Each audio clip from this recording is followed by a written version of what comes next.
Chào mọi người đến với video của mình hôm nay. Hôm nay quay mấy con vẹt trong ngoại của xe. Đây là một con này. Đây, con này là vẹt ngực hồng màu đỏ. Đấy. Và đây là con vẹt mỏ đen. Và đây là con mái. Đấy, như chưa? Đây là con vẹt mái này. Và đây là con trống này.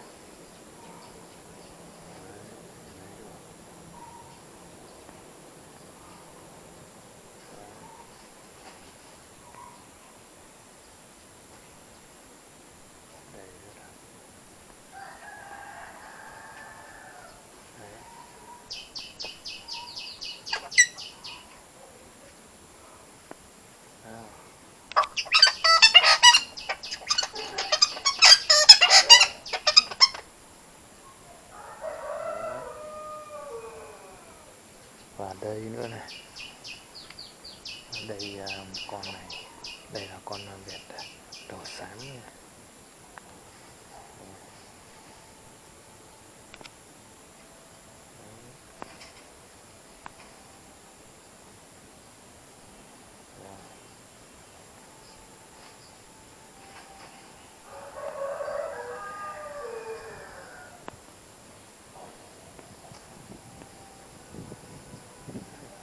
Và đây nữa này, hai con vẹt ngực hồng non. Đấy, nuôi vụ năm nay. Đấy, ướt này. Mỏ đang chuyển sang màu đen này. Đấy. Mình có tất cả 5 con.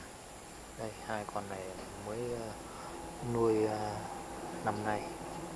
Đấy. Và đây con này là con vẹt đầu xám. Đấy.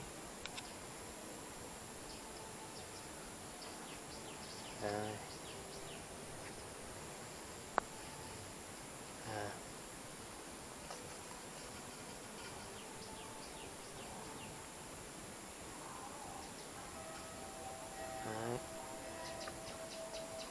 Hai con này đang mỏ đang chuyển sang màu đen rồi. Lông ngực bắt đầu đang thay thành màu hồng hồng. Đấy. Đấy.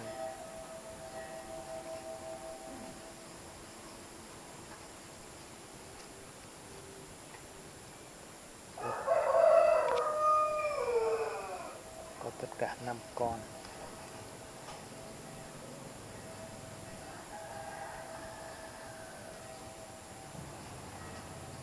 Đây, con này sẽ là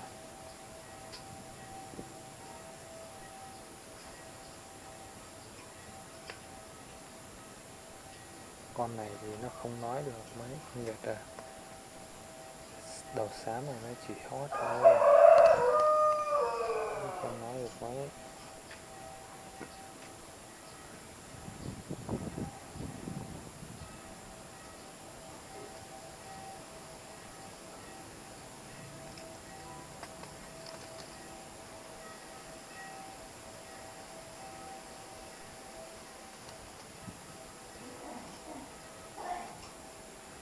Thỉnh thoảng vẫn cho ra ngoài cho nó chơi và nó kiểu ở ngoài tự nhiên để cho nó khỏi bị liệt chân. Đây, đấy, rất là đẹp. Có hai con này thì nó thuần người thì, đấy.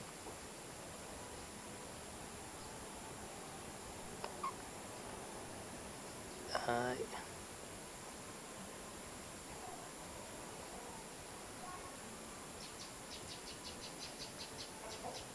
Đây còn con này này.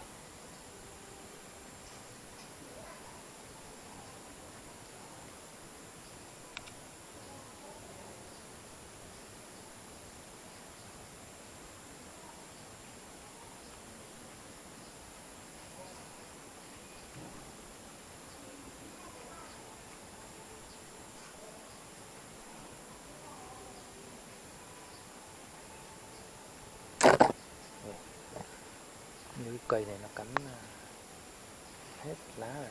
Cây này, cây sung này cắn trụi hết lá luôn. Nó cắn kinh thật. Đấy.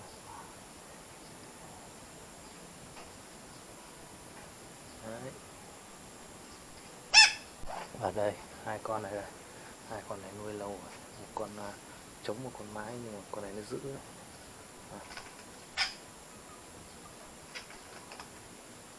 Đấy. Con này nó rát.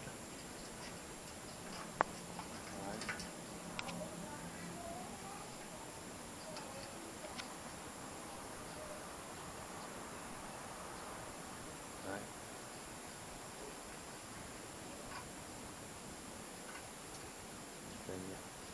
Đấy. Ra đây, ra đây. Nói. Ra mấy con ngoài này. Đây. Đây.